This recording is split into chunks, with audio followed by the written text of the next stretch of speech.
The hum of the dryers was the only sound Brenda heard over the frantic beating of her own heart. She stared at the pile of clean, now dirty children's clothes on the dusty linoleum floor, a mess she had made in a flash of entitled rage. A young woman was now rushing toward her, tears welling in her eyes, but it was the quiet, firm voice of the laundromat owner from behind the counter that truly made her blood run cold. He wasn't yelling. He was calmly speaking into his phone, and Brenda heard just one word that changed everything: officer. It's amazing how a seemingly small moment can reveal so much about a person's character. We'd love to hear what you think about this situation as the story unfolds, so share your thoughts in the comments below. For Brenda, Tuesday afternoons were a necessary evil.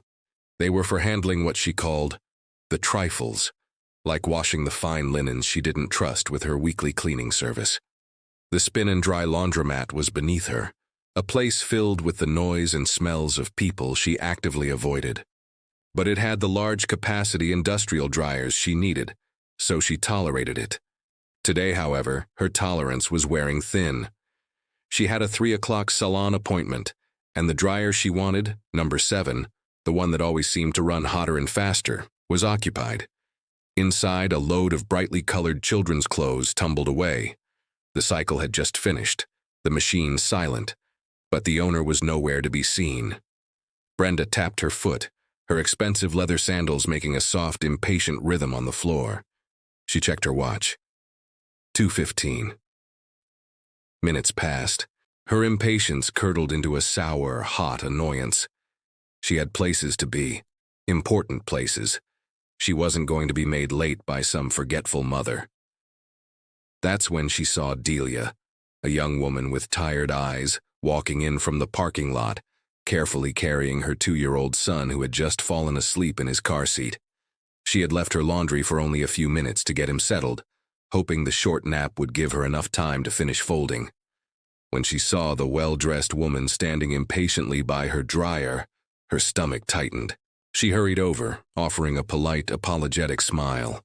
"I'm so sorry to keep you waiting," Delia said, her voice soft.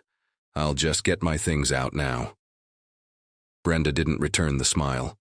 She simply looked Delia up and down, her gaze lingering on the worn-out jeans and faded t-shirt. "You should be sorry," Brenda snapped. "Some of us have schedules to keep. This isn't a social club." Delia flinched, but didn't say anything more. She reached for the laundry basket at her feet, but Brenda was faster. In a swift, aggressive motion, Brenda pulled the basket away, opened the dryer door, and began scooping the warm, clean clothes out with her hands, letting them fall onto the dusty floor. Delia gasped, her eyes widening in disbelief. A tiny pair of dinosaur pajamas, her son's favorite, landed in a damp spot near the entrance. "What are you doing?" Delia cried out, her voice cracking. "Those are clean." "They're in my way," Brenda said, her voice dripping with disdain. She tossed the last of the clothes out, a small pile of her son's entire wardrobe, now a dirty heap on the floor. She then reached into her own cart, grabbing her bundle of high thread count sheets and shoving them into the now empty dryer.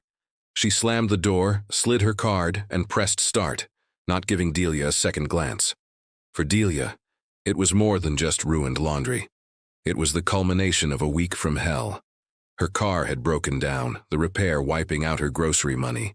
The clothes in that dryer were the last clean things her son had. She had used the last of her quarters and a sample of detergent a neighbor had given her. Seeing them on the floor, dirtied by the bottom of strangers' shoes, felt like a physical blow. Tears of frustration and helplessness streamed down her face. She felt small, invisible, and utterly defeated. From behind the folding counter, Alistair, the laundromat's owner, had seen the whole thing. He was a man in his late 50s with a calm demeanor that hid a deep-seated sense of fairness. He recognized Brenda. She came in every few weeks and always carried herself with an air of superiority, often complaining about other customers. He'd seen her cut in line, heard her make snide comments under her breath, but this was different. This was a deliberate act of cruelty. He watched Delia sink to her knees, her shoulders shaking as she tried to gather the soiled clothes. He saw the look of utter triumph on Brenda's face, And in that moment, Alistair decided that enough was enough. His laundromat was a community hub, a safe place for people just trying to get through their day. He would not let a bully poison it. He picked up the phone behind his counter. Brenda, who was busy scrolling through her phone, didn't even notice.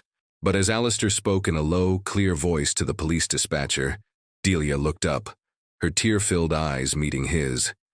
He gave her a small, reassuring nod. Help was coming.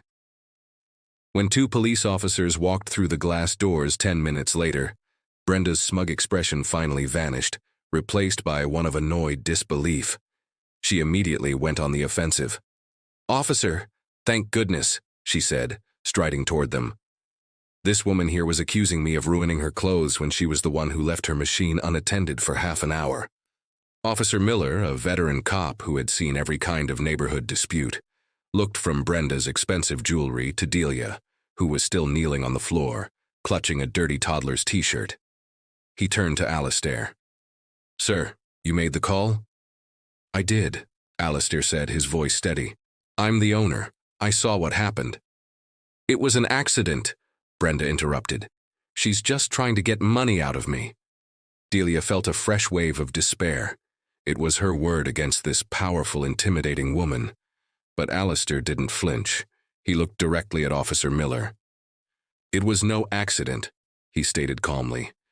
"This woman, Brenda, has been a problem customer before. Today, she deliberately took that young lady's laundry and threw it on the floor so she could use the machine. I witnessed the entire event." Brenda scoffed, crossing her arms. "That's a ridiculous lie. He's probably her friend. You can't prove a thing." A heavy silence filled the laundromat. It seemed to hang on Brenda's challenge. Officer Miller looked at Alistair, a questioning look in his eyes. This was the moment. Alistair could have backed down, avoided the confrontation, and saved himself the headache. But then he looked at Delia, at the quiet dignity she held, even as she was being humiliated. He took a deep breath.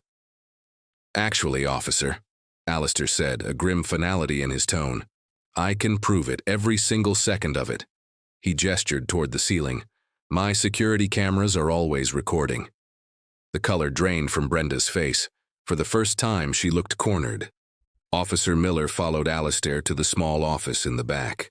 On the monitor, the footage played out in undeniable high-definition clarity. It showed Delia leaving, Brenda's growing impatience, the confrontation, and the deliberate, malicious act of dumping the clothes. There was no ambiguity. It was exactly as Alistair and Delia had described. When they returned, Brenda's demeanor had completely changed. The arrogance was gone, replaced by a desperate panic. "Now, let's not be hasty," she stammered. "It was a misunderstanding. I'm sure we can settle this." But it was too late. Officer Miller took out his notepad. He took down Delia's information and Alistair's statement. He informed Brenda that she was being charged with disorderly conduct and destruction of property. Her face, a mask of fury and humiliation, was a stark contrast to the relief washing over Delia. In the end, Brenda was ordered to pay Delia $200 for the ruined clothing, and was issued a formal notice of trespass, banning her from the laundromat for life. As the officers escorted a seething Brenda out the door, Delia slowly stood up. She looked at Alistair, her eyes full of a gratitude that words couldn't express. "Thank you," she whispered. Alistair simply nodded. "No one deserves to be treated like that," he said. "Go on. Use any machine you need. On the house." As Delia loaded her family's clothes back into a washer, the scent of fresh detergent filling the air for a second time, it felt like more than just cleaning clothes. It felt like a fresh start, a powerful reminder that even when you feel at your most helpless, there are still good people in the world, willing to stand up and do the right thing. Alistair's decision to get involved was the turning point. But what if he had chosen to ignore the situation to avoid trouble? Do you think the responsibility to intervene lies with bystanders in moments of public injustice? We believe these stories are worth sharing, and if you agree, please subscribe and turn on notifications so you don't miss our next narrative. Thank you for being part of our community.